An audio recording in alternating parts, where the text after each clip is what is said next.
A bunch of folks are joining. We do want to honor everyone's time and make sure that we have enough time for questions from the audience. So we will get started, but we know that there will be other folks that will trickle in these next few minutes.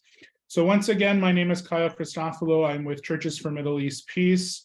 We're really grateful that you have all taken the time to be with us today for a webinar that will feature speakers from B'Tselem, from Human Rights Watch, and you'll hear from them later. And I'm really also excited that we have been asked to help co-sponsor this along with American Friends of Combatants for Peace. So those are the 4 organizations that are coming at you today. You'll see in the chat links to each of the websites so that you, if you're not familiar with the work that each of us is doing, you'll have time to look at our websites as your schedule permits.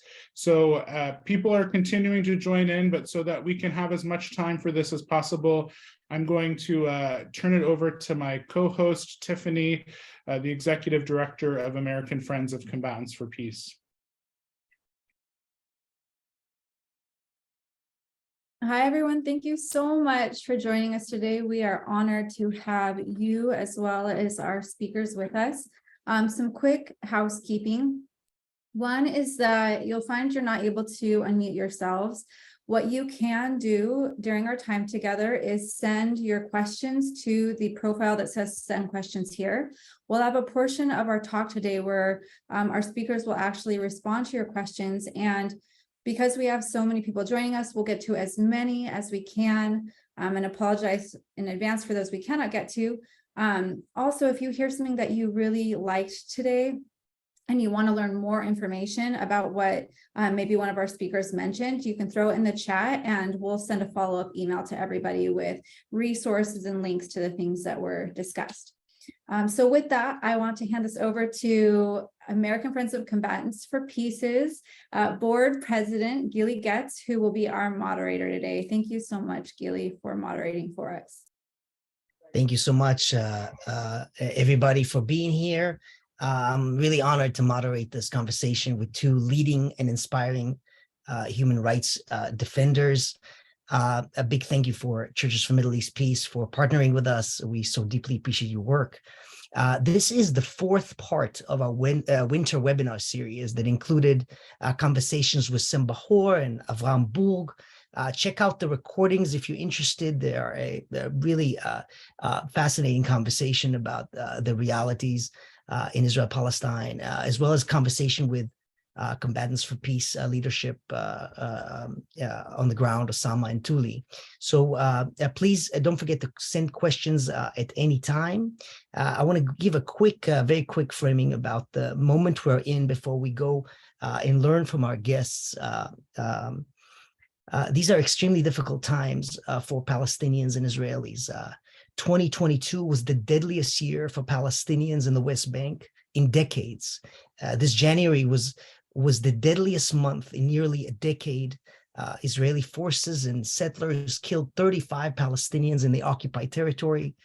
This year's already 78 Palestinians in the occupied West Bank, Jerusalem, and the Gaza Strip died, including 14 children and elderly a woman.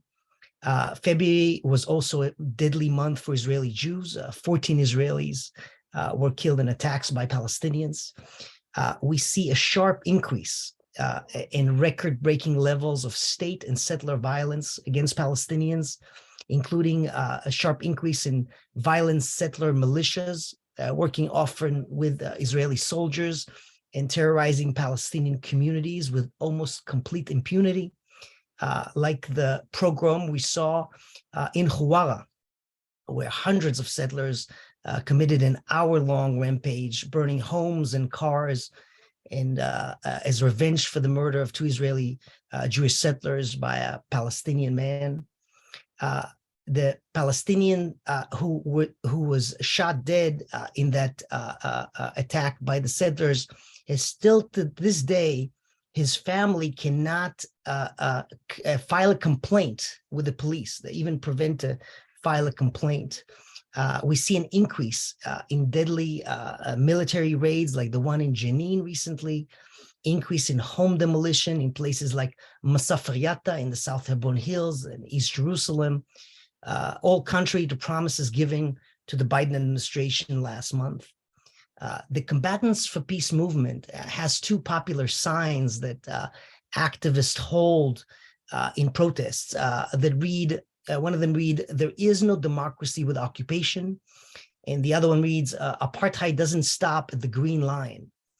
Today, Israelis in big numbers marked a day of resisting dictatorship, an escalation to the mass and truly unprecedented protests against the judicial coup of the Netanyahu regime and efforts to remove all substantive check on government power.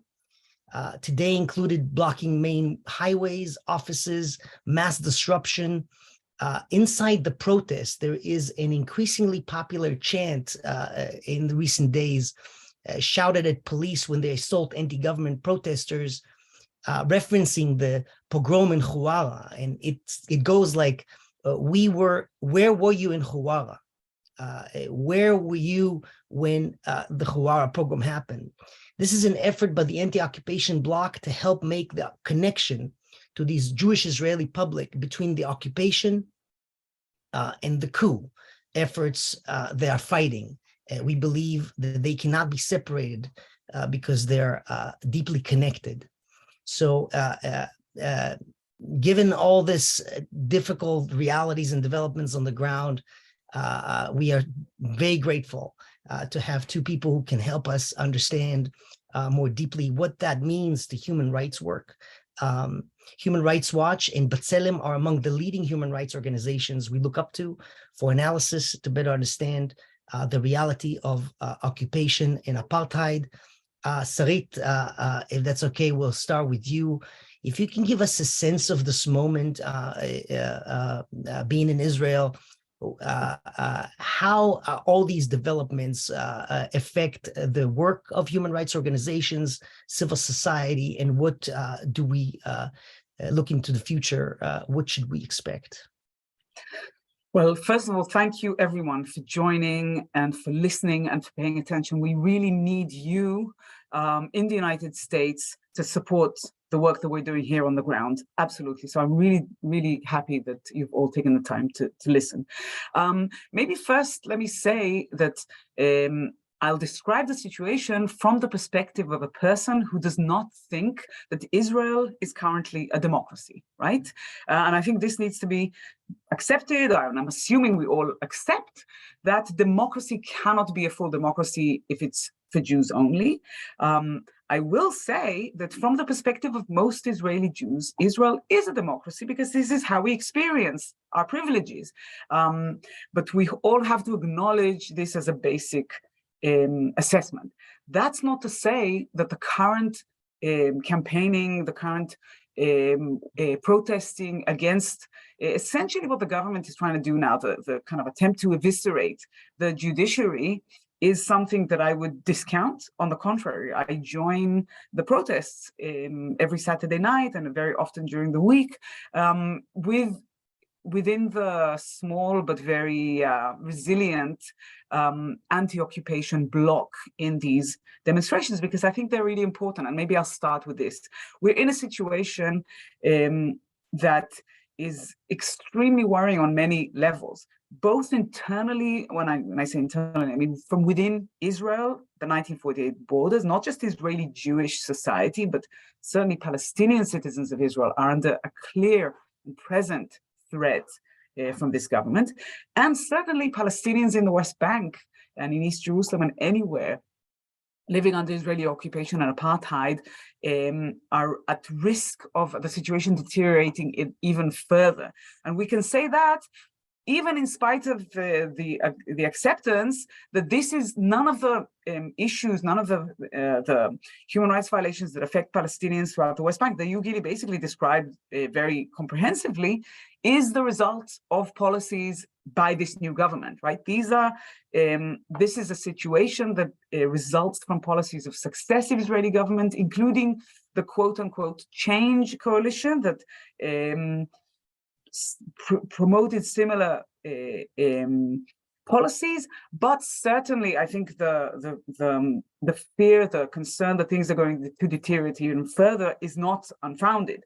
Having said that, I think it's not a done deal, right? There is an ability to resist the situation, both inside Israel, I think, within the framework of the struggle against the legal coup that this government is attempting to enact. I think the resistance is impressive. It's inspiring, the way that people are willing to go out to the streets. Ideally, of course, and maybe I'll get to it in a second, I would have liked them to understand much more clearly the link, like you described, Gili, the link to the occupation and Israeli occupation and apartheid Jewish supremacy is both the cause and effect of the current situation. And we have to constantly repeat this, and we have to reach out to these people in order to raise the issue with them and convince them and explain this to them. Now, when it comes to Palestinians, again, I mean, it's a really terrible situation, I think, with what is happening now. And when we look at the situation on the ground, because it just feels like whenever one reaches a situation where you think, okay, we've lost hope completely, things can't get worse, things do get worse. And I think when we're looking at this cycle of violence that is emerging in recent months, again, not the work of this new government, it's absolutely shocking to see that how far the loss of trust, for example, by Palestinians of their own rulers, that is leading young Palestinians to take up arms, to feel that the only way that they have to deal with the situation is to pick up arms when Israeli soldiers invade towns and refugee camps in the West Bank. I mean, that's, I think, as an example, one of the examples of how hopeless the situation is. And I think that clearly, if we're looking indeed at a situation where, or at the kind of finalization or the continuation or the entrenchment, whatever you want to call it, right, of Israeli policies such as demolitions and the extremely disproportionate use of lethal force and collective punishment and all the rest of it, there's just there does not seem to be a way out of even more of a bloodbath. And this is absolutely depressing and very, very worrying, but we have to focus on trying to resist it. And I think, so for me, and maybe I close here, this is the two things that have been helpful for me, that have led me to kind of feeling a bit more proactive, are the resistance by Palestinians on the ground, very often in joint struggles with Israelis and internationals, against demolitions and against human rights violations, against forcible transfer, against Israeli apartheid. I really, and combatants for peace are involved in many of these issues in Masaf Riyata and in the Jordan Valley and in East Jerusalem and in many of these places. I really, really urge you all, if you're not aware of what's going on the ground and of the activism that's happening, to do it and to follow people from the ground who are videoing, who are documenting, who are tweeting, who have their own voices. I mean, we're in recent years, I think one of the most amazing developments is that Palestinians who used to be forced through, lack of privileges, etc., into relying on other intermediaries to, like letting them make their voice heard, do not need that any longer. They're speaking out. They have their own voices, and they're leading this struggle of documentation and advocacy, and that's happening in the US as well as here. So that's the one thing. And the second issue is that for me, from my perspective, as an Israeli, I think we have an obligation as Israelis to reach out to the pro-democracy camp in Israel with all of its faults, and it can also be quite difficult sometimes and tiring. But that's the reality we have to deal with, and to bring forward this message that, as I said, we think that your assessment of Israel as a democracy is not correct. But once you accept that there is currently a wave of legislation that is aiming to remove even those basic democratic values, join us, because how is it acceptable that you are fighting for democracy, are fighting for these rights, are willing to sacrifice so much, and people are actually getting into really, really intense struggles for this. But while we're doing this, at the same time, we're denying other people the same thing that we want for ourselves, democracy, rights. We're essentially, if we do not think about the occupation, we're essentially, relegating Palestinians to continuing to live under a military dictatorship, which is what we are now rising up against. So for me, that's the message that I think is really our obligation as Israeli activists to bring to the more mainstream Israeli kind of government coup camp. We need to constantly talk to these people and hope that in this moment where things are really kind of up in the air and there's just so much of a destabilization of a lot of what people have thought about their lives and their role as citizens in a democracy, right? They're getting politicized very quickly. They're dealing with things like police brutality and violence and official harassment and smear campaigns against them, et cetera, et cetera. So it's an opportunity for us, I think, as people who really want to work for a full democracy for all human beings living between the river and the sea, to really bring this message into the struggle and try as much as we can to expand the struggle. So I end with this, and I'm happy to obviously to answer questions. Thank you so much, Sarit, and thank you for your questions. Please keep sending them. We'll get them in the second round.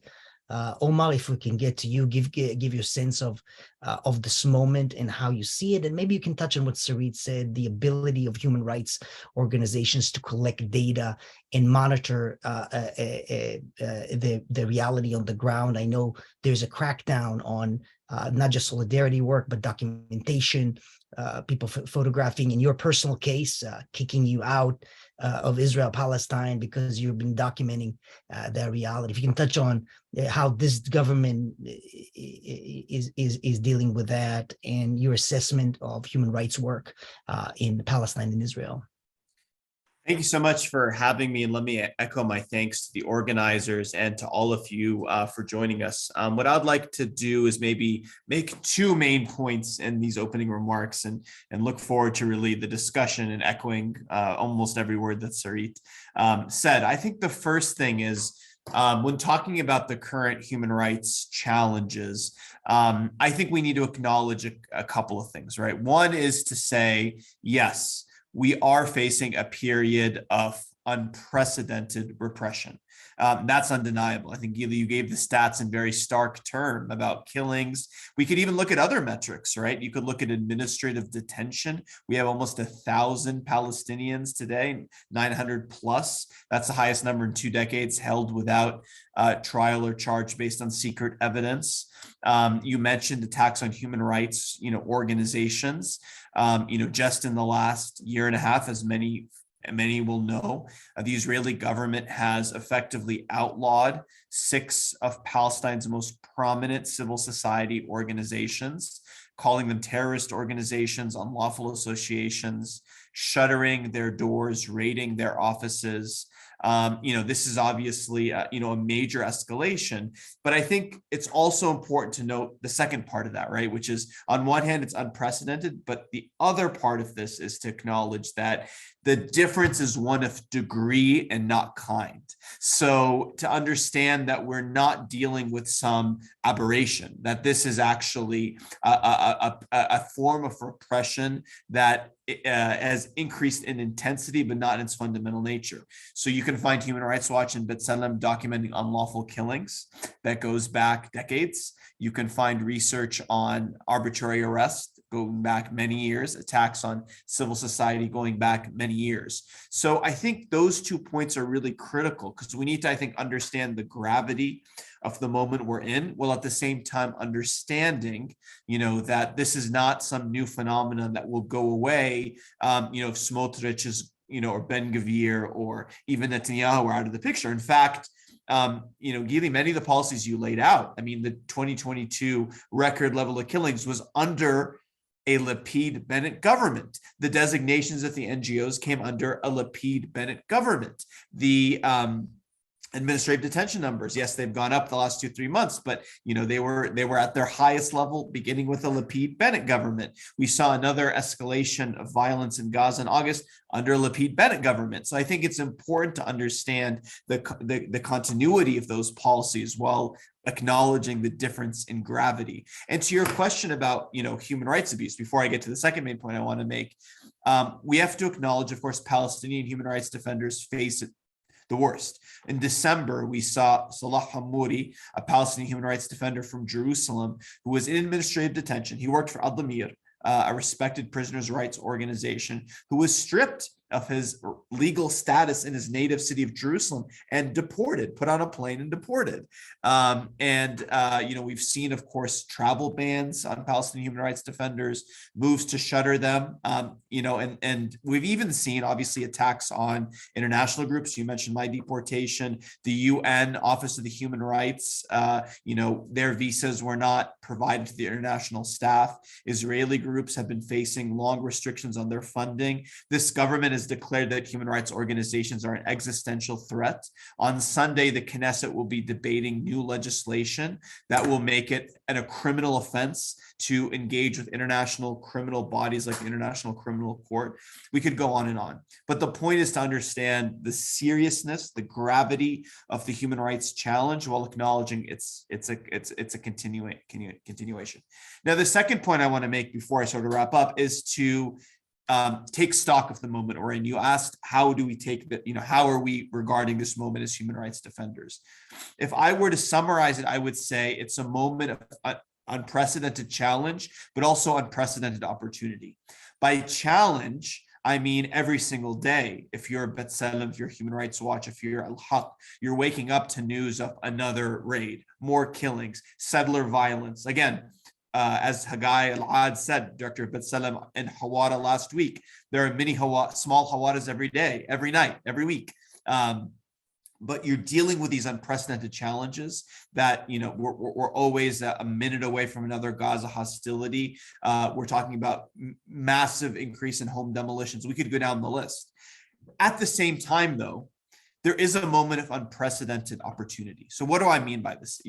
That's a weird thing to say. By that, I mean that in some way the mask is coming off. So by increasing the degree, the intensity of the abuse, the reality of what we're facing is becoming much, much more clear. So for example, this government, was very direct. The coalition agreement starts with saying that Jews alone have an exclusive right to the land between the Jordan River and the Mediterranean Sea. I mean, you can't signpost that your policy is apartheid any more clearly. Jews are half the population, but they have the exclusive right. I mean, that's, putting on your forehead the apartheid letter, right? Remember, this government came to power because the previous government could not pass renew a law that allows the dual legal regimes to apply in the West Bank, where Israeli settlers are governed under civil law, while Palestinians under draconian military law. Let's not forget that just this week, the Israeli Knesset renewed, for now 20 years running, a law that forbids the granting of long-term legal status to Palestinians from the West Bank and the Gaza Strip married to Israeli citizens or nationals. So Israelis can marry people from virtually any country in the world, but not Palestinians from the West Bank and Gaza. Now, under the previous government, Netanyahu and his allies joined the opposition to tank that law. But don't worry, it remained, the Interior Minister kept applying it, and it was renewed, and again renewed with this new government. So the point is, when these things happen, it is much more clear. And so that provides an opportunity for us to make change. And that's what I really want to end on by saying we need to basically, and this is the point that I think if you take anything else away from this webinar, are these fundamental points, especially to a US audience. One, a 55-year occupation is not temporary. Stripping millions of people of their basic rights solely because they are Palestinian and not Jewish is not simply a matter of occupation. Sarit mentioned democracy at the start of her remarks. I'll quote her colleague Hagai Al-Ad again, who wrote once that democracy is the rule of the people, not the rule of one people over another. A daily reality of structural violence, of structural repression is not a conflict between two equal parties. A system methodically engineered to ensure one people privilege or flourish at the expense of another is not a conflict between equals. We must acknowledge that apartheid is the reality for millions of Palestinians. Why is it important? Because the first step to solving any problem is to diagnose it correctly, right? If you have the wrong diagnosis, if you have the wrong analysis, you're not going to have you're going to have the wrong solution. So whatever you might believe is your future solution, we need to understand that today we face a reality of apartheid, of one government that rules over this area between the river and the sea, where true groups live and where one is privileged, one is repressed. Understanding that that's not to say Palestinians don't commit unlawful violence or commit human rights abuse. They absolutely do, and we've documented that. But don't confuse that for misunderstanding the fundamental dynamics that are in play today. And I hope this government provides us that opportunity to recognize that, because once we do, we can start talking about what we need to do to avoid more hawadas, to avoid more bloody raids, to avoid more administrative detention. We can embrace the kinds of human rights-based remedies, accountability, ending complicity that are fundamental to moving forward. I'll stop there and look forward to the discussion. Thank you so much, Omar. I would add our friend Issa Amro also is a human rights defender in Hebron, is under increased harassment. Videos are coming in recent days. So thank you for your questions. I'm going to try to bundle a few in one question for Sarit. Let's start with you. Can you help us understand the ongoing de jure annexation process that's happening right now? Smotrich was the finance minister under this coalition agreement, and if subsequent agreement was appointed, given power of the civil administration that runs the occupation, making him essentially the governor of the occupation, or a minister of occupation. Can you explain to us how that changes things on the ground? And the other side of it, is the Israeli government, what type of violence would they be using against anti-coup protesters? In your assessment, how violent are going to get? So these just two questions, I guess, separate issues, but. So let me start with Smotrich, who is coming over to the United States to a wave of protest because of his many statements, not only his then backtracked, but very clearly intentional statement that Israel should wipe out Hawara, the village. I mean, it's essentially, think about the cat taking control, not of just of the cream, but of the entire dairy, basically. That's what Smotrich is going to get now with receiving this pretty much full control over almost all civilian matters through the West Bank. Now, I wanted to clarify that it's not as if Israel has been so, interested in adhering to international humanitarian law, the laws of occupation, and maintaining the rights of Palestinians under the previous incarnation of this regime, right?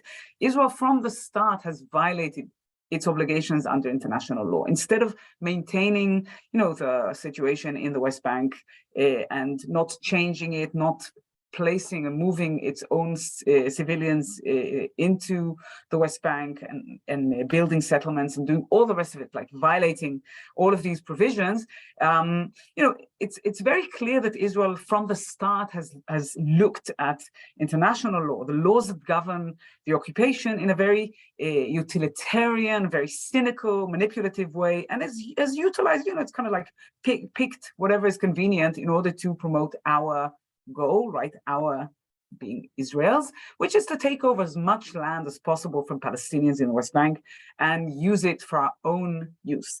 But now we're basically taking this tiny remaining, protections or safeguard. I wouldn't even want to call it safeguards. It's kind of like stumbling blocks to a very, very broad expansion of these policies and removing them, or essentially placing them in the hands of the most extreme, fanatical Israeli leader who's already expressed his plan, which is to provide Palestinians with essentially three options. One is to totally surrender and acquiesce to living under our boot, basically. That's all in his in Smotrich's plan from 2017.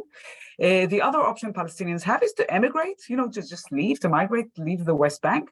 And the third option he gave them is to resist, and then, we'll basically perpetrate crimes against humanity against them, right? There's a lot of writing about this. So this is the guy, right? So don't be impressed by various kind of like retractions that he made. These are his policies. And essentially what this could mean is that there'd just be like a very, very quick stepping up of all of these things that have been happening before.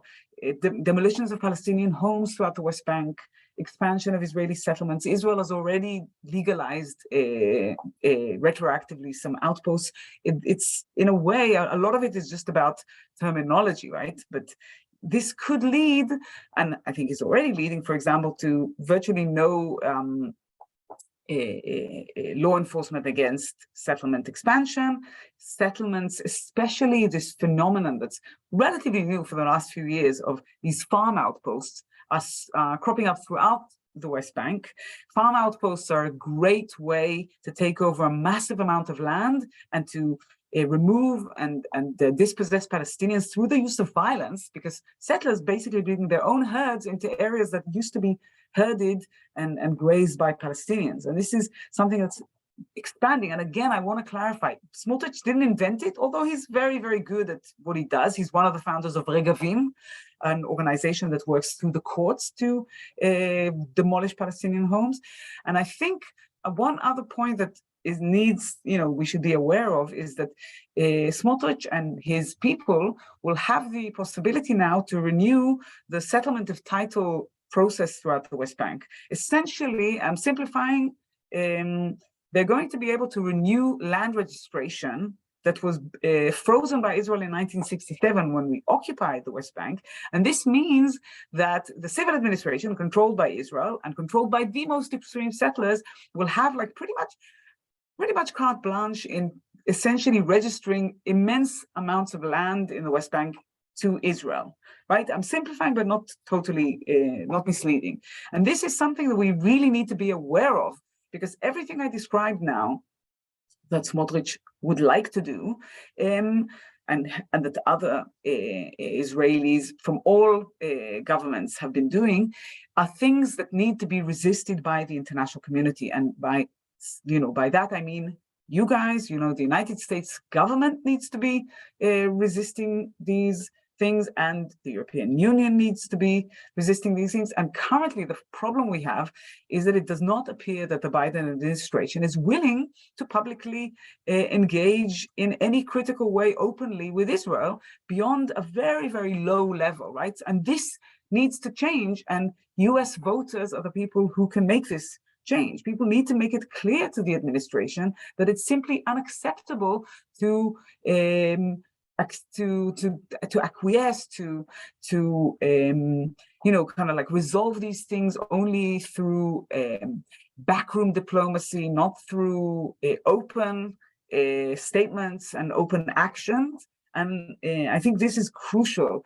I always say, and whenever I discuss this with audiences, like, it's not a done deal. Everything we're expecting to happen on the ground could happen, but we could also prevent it if we work with our elected representatives to put enough pressure on the Israeli government.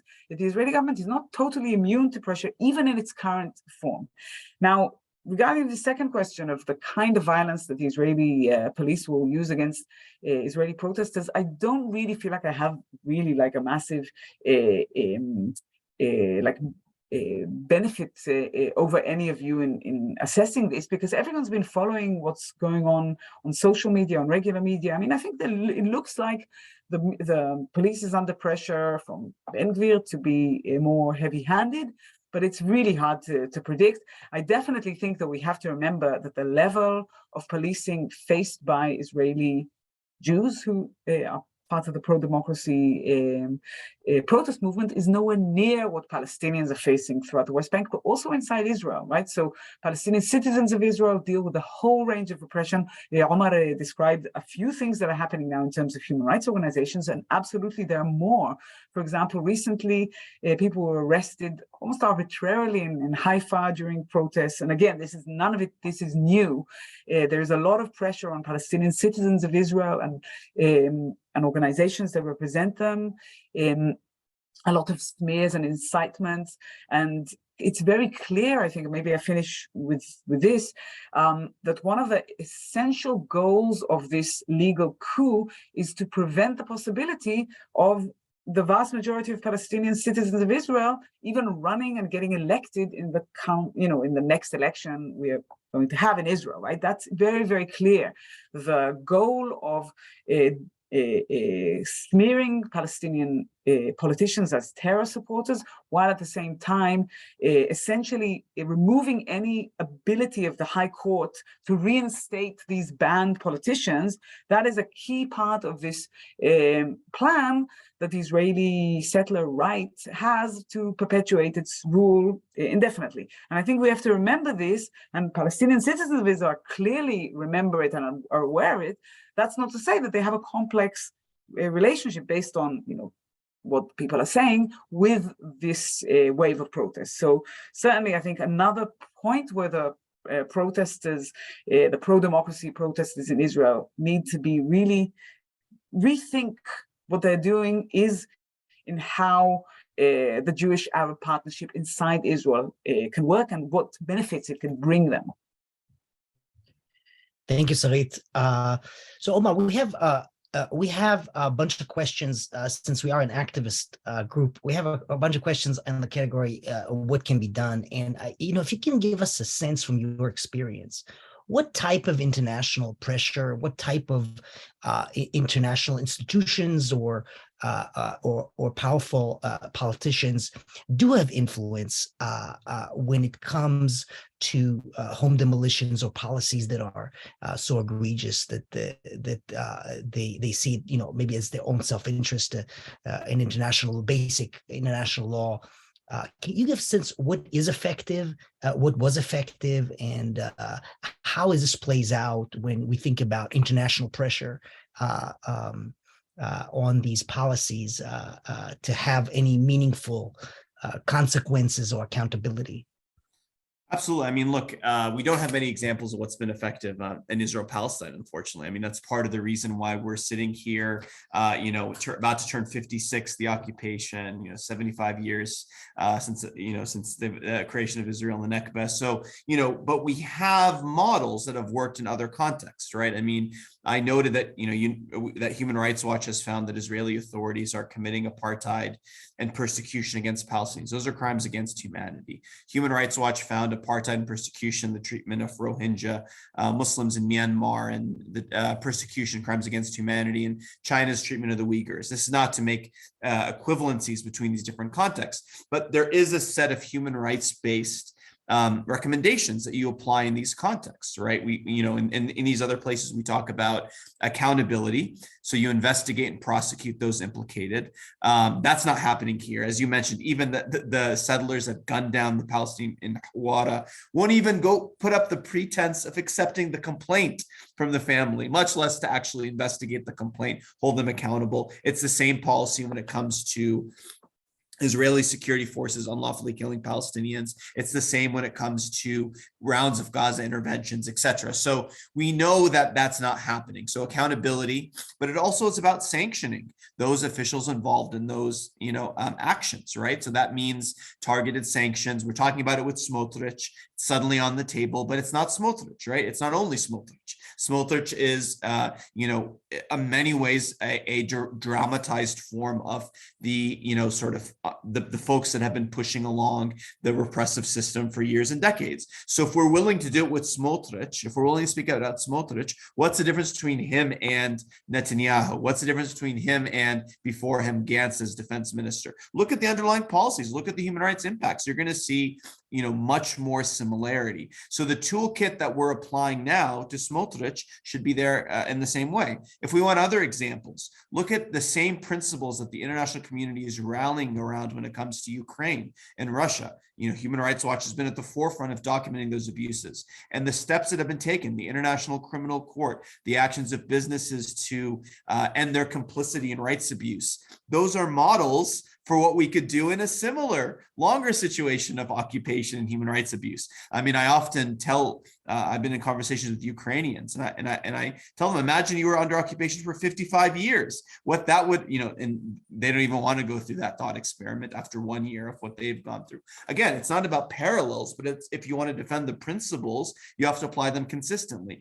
So I think we have a lot of models if we look at how we've dealt with these other contexts. So what can each, the people around here do? It'll depend on what your networks are, what your, affiliations, your places of worship, your businesses, your unions, your governments. I think the starting point is to call it apartheid. That's a basic fact, a reality. Acknowledge it, call it, put it on your social media, have your organization do it. But that's obviously just the beginning point, because I think ultimately we want to look at the various forms of complicity. And the United States is deeply complicit in rights abuse on the ground, whether it be through, weapons, whether it be through the actions of our businesses. And then I think we also need to look out for the ability to have this conversation that we're having, right? We know that the Israeli government isn't challenging B'Tselem and Human Rights Watch on the merits. You will not find a critique, a fact-based argument about why Israel isn't committing the crime of apartheid anywhere, because they don't want to have that debate. So instead, they're trying to shut down the debate. And so I think it's important that we push back against efforts to, for example, misuse accusations of anti-Semitism to shut down debates about Israel-Palestine. We need to push back at efforts to marginalize people who speak out, especially Palestinians. So I think there's a lot of things we can do. And the fact that you're here is a great sign. So I would just, look at the various ways you can take some of these different actions and implement them through your different affiliations and associations. Thank you so much. And Smotrich will be in Washington on the on Sunday, and there's a unusual amount of protest and boycott even from the White House of the conference he's going to be attending, in an unusual type of mobilization in the Jewish American community to protest him. Obviously, Smotrich is only one component of a much larger problem, but this is unusual that that level of protest is happening. So it is encouraging. Sarit, if there's a bunch of questions here, and you're probably going to have to put a different hat on it that has to do with the Israeli psyche, right? The Israeli Jewish psyche. Are these questions like, are these protests has any succeeded in any way so far? I mean, they've been unusual. Have they succeeded in any way?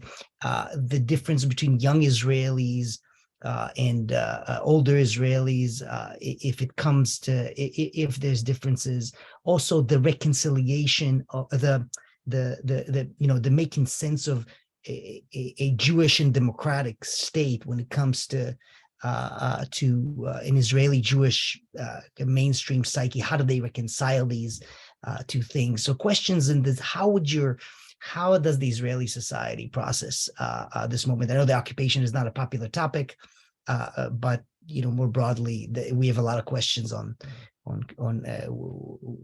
does Israelis think about this moment. Well, it's a little bit funny and ironic that I am the person representing Israelis in a forum, because it's quite rare, because my positions are quite unusual to the majority of Israelis. Let's be honest. I don't want to be misrepresenting. I don't think that Israel is a democracy, and I don't think you can reconcile Jewish and democratic, right? You have to give up either one at least. But I do think, obviously, that there are many people within this camp that we can reach out to that have been politicized. Actually, one of the things that I've seen and we've all seen in recent years is that the previous wave of protests, right, the Balfour protests, led to the establishment of a group called Looking the Occupation in the Eye, which is a very, very serious group of people who are active in the West Bank, who don't just stay in their comfort zone of being in Israel, but go out weekly and daily sometimes to the West Bank. So there are quite a lot of people who do this and who have become, kind of turned on to the occupation and really understanding in depth the connection between the two things, which is something that many Israelis just refusing to accept. I mean, the number of times we've been standing in the anti-occupation block in the protests, and people coming past who support democracy, who have a T-shirt that says democracy or a sign that says democracy, and they look at us and they like, what is this relevant? How is this connected? And you think to yourself, but this is what we have to work with. As I said, I don't really know, to be honest, and this is the question, how to explain this, because I'm personally grappling with trying to understand people who, as I said, this basic thing of who are willing to sacrifice massively for democracy, but refuse to see that we are preventing the same option of living in a democracy with all those rights from our neighbors, right? And also we're preventing full democracy inside Israel's sovereign borders through the deep discrimination, the apartheid policies that are applied to Palestinian citizens of Israel. So I don't really have an answer, or a simple, easy answer. There's many answers over the years. Israel, it's very difficult for people to see their own privileges. This is not the only country and place in the world where this is the case, the US being a case in point. And I think that there's like a long history, there's lots of historical reasons, there's trauma, there's fear, there's many of these reasons. There's also, and this again, these are things that are very, very complex, and like I wouldn't just want to kind of describe fleetingly, but there are also very, very serious demographic changes in Israel that have led to an emergence of new elites, not the kind of old school kind of labor movement elite that essentially established the state. It's a new elite that is based much more on the national religious, so religious Zionism, but also on Likud, and that is, I think, important. And then the other issue is that in Israel now, when you think about young Israelis, and again, there's a lot of research on this. It's worth reading demographic studies if you're interested in the future of Israel. Israeli politics are really influenced by the degree of religiosity of Israeli voters. There's a deep connection between, and this is the top determining factor, more than class and more than ethnicity within Israel, although of course all of those things are deeply connected.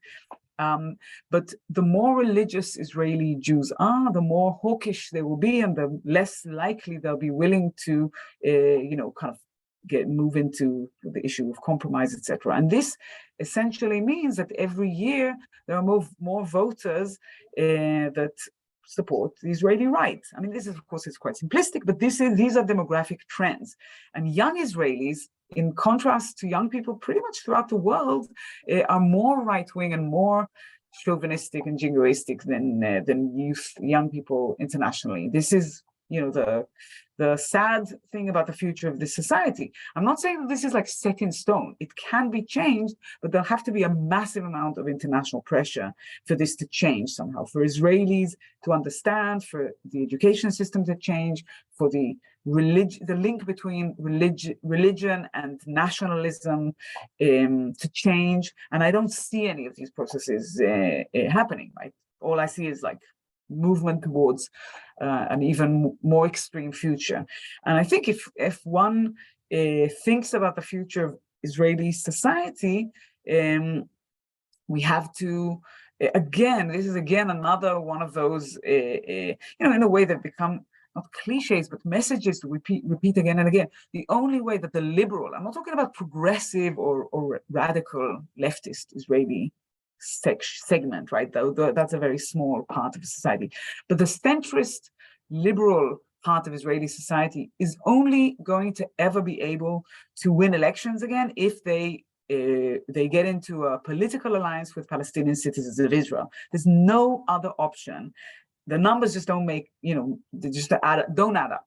And in order to do that, in order to have a political alliance with Palestinian citizens, Israeli centrists are going to have to understand that we can't just continue to work for a Jewish democracy, right? So we have to work against apartheid, and we have to reach a real political alliance, right? That's based on everyone acknowledging the shared goal of democracy for all human beings between the river and the sea. And unfortunately, I don't see the vast majority of Israeli centrists, Israeli Jewish centrists, reaching that place. But as I said, it's our role as people who understand this and who care about equality. It's our role to advocate with those people to try and get them to understand this and join us in this struggle.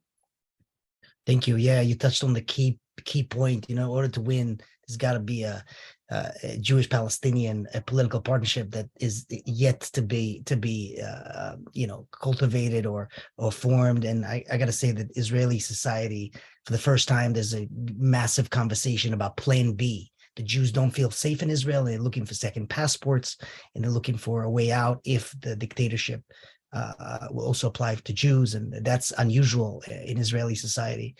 I mean, maybe I could just speak to that, Gili, just for a second. People are talking about this, but let's remember, Palestinians can't leave and don't want to, because they know that if they leave, they're not going to be allowed to come back. And this is something we have to remember all the time when we're having these conversations as Israeli Jews. And that's the privilege. It's everywhere. The imbalance of power is everywhere all the time in every space.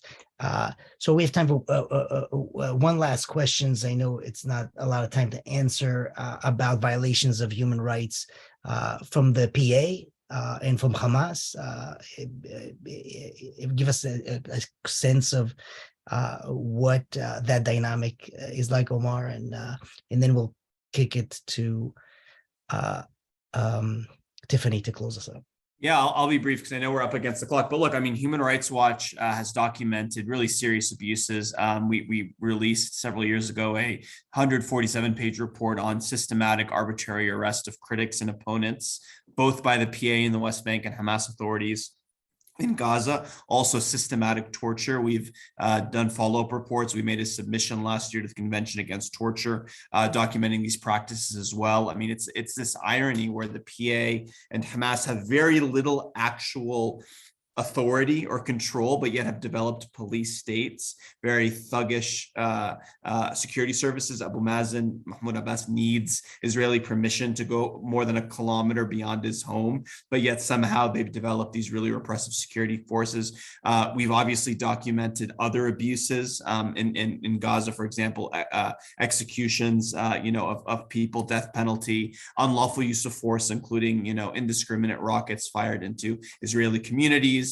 The list goes on and on, but as I noted, and this is an important part of our work, our recommendations, by the way, are very similar to when it comes to serious abuses in other contexts, including by the Israeli government. Things like, publicly calling things out for what they are, cutting security assistance to abusive security forces, being investigated and prosecuted. There's also a lack of accountability. But let's not confuse these serious abuses, as I said in the beginning, for an idea that we're in a situation of parity, a conflict between equals. Fundamentally, Israel is the sole sovereign and about 90% of the land between the Jordan River and the Mediterranean Sea. And even in the remaining 10%, which is Gaza and areas A and B in the West Bank, Israel contains control over movement of people and goods, the airspace, access to water, access to natural resources, taxation, the population registry. I could go on for another 25 minutes, but I'll give it back to you. The point here is, let's call a spade a spade. It's a reality of apartheid. It needs to end.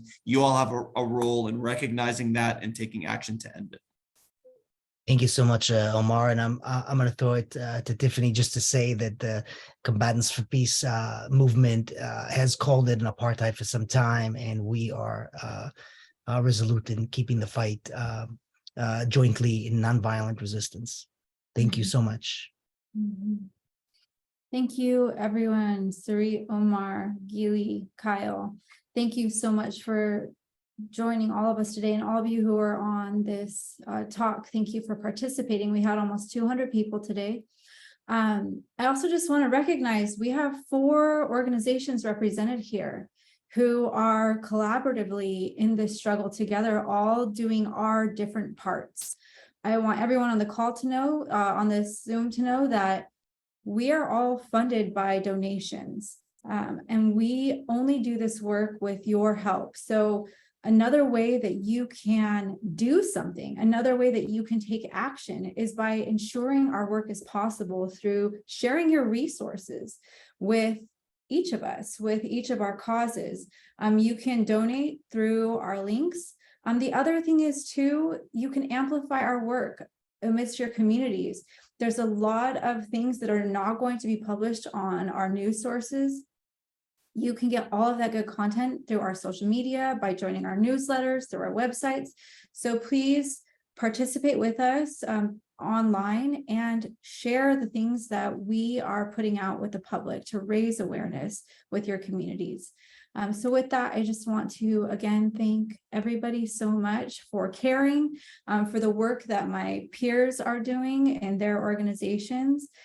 Together, we will change the trajectory of our history to something that is livable and filled with dignity and is worth our lives. Thank you all so much.